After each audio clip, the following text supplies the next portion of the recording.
Hi everyone, Miss Sam here again, and I have my little friend Bailey here. Hold on, Bailey.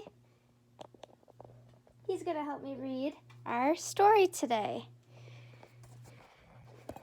All right, today I have The Sneetches and Other Stories by Dr. Seuss.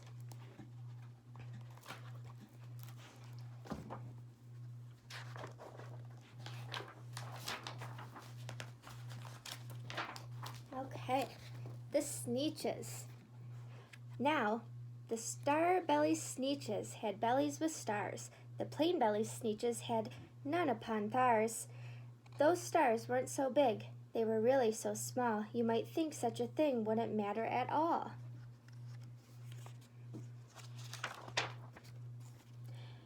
But because they had stars, all the star-bellied Sneetches would brag. We are the best kind of Sneetch on the beaches. With their snots in the air, they would sniff and they'd snort. We'll have nothing to do with the plain-belly sort. And whenever they met someone when they were out walking, they'd hike right on by without even talking. When the star-bellied children went out to play ball, could a plain belly get in the game? Not at all. You only could play if your bellies had stars, and the plain-bellied children had none upon thars.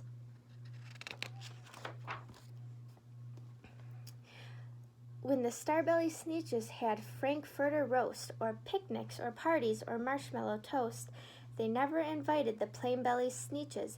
They left them out cold in the dark of the beaches. They kept them away, never let them come near, and that's how they treated them year after year.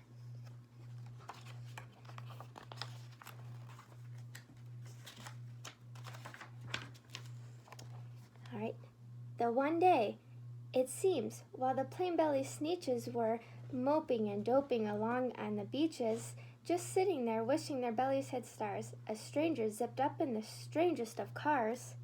"My friends," he announced, in a voice clear and keen, "my name is Sylvester McMonkey McBean, and I've heard of your troubles. I've heard you are unhappy. But I can fix that. I'm the fix-it-up chappie. I've come here to help you. I have what you need, and my prices are low, and I work at a great speed, and my work is 100% guaranteed." Then, quickly, Sylvester McMonkey McBean put together a very peculiar machine, and he said, "You want stars like the star-bellied Sneetch? My friends, you can have them for $3 each. Just pay me your money and hop right aboard." So they clambered inside. Then the big machine roared, and it knockled, and it bonked, and it jerked, and it burped, and it bopped them about. But the thing really worked. When the plain-bellied Sneetches popped out, they had stars. They actually did. They had stars upon thars. Then they yelled at the ones who had stars at the start. "We are exactly like you. You can't tell us apart. We are all just the same now, you snooty old smarties. And now we can go to your frankfurter parties." "Good grief!" groaned the ones who had stars at the first. "We are still the best Sneetches, and they are the worst. But now, how in the world will we know?" They all frowned if which kind is what, or the other way around.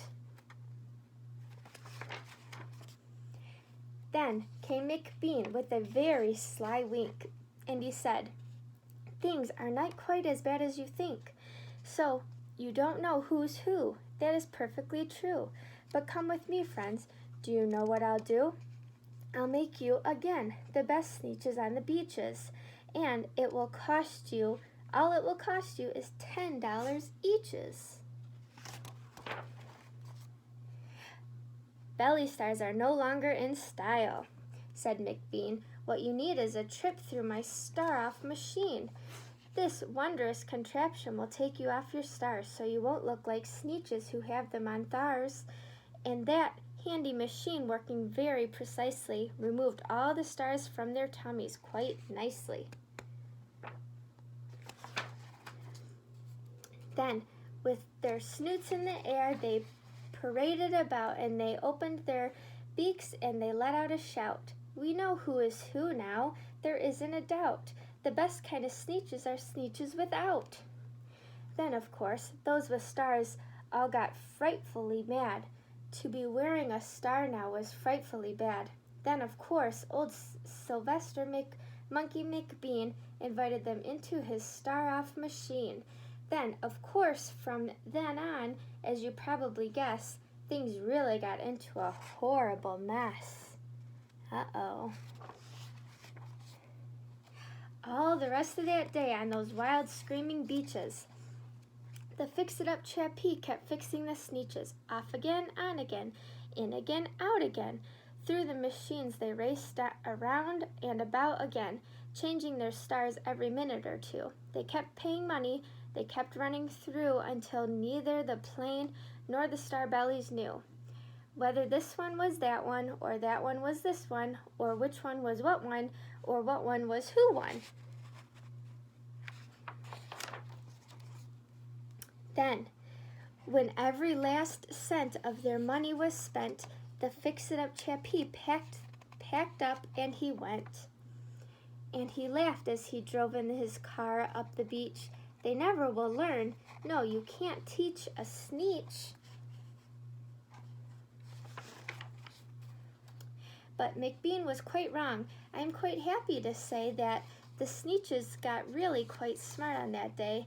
The day they decided that Sneetches are Sneetches and no kind of Sneetch is the best on the beaches, that day all the Sneetches forgot about stars and whether they had won or not upon thars.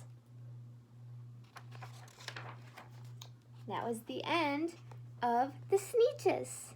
I hope you guys enjoyed it, and I will see you next time. Bye. Mwah.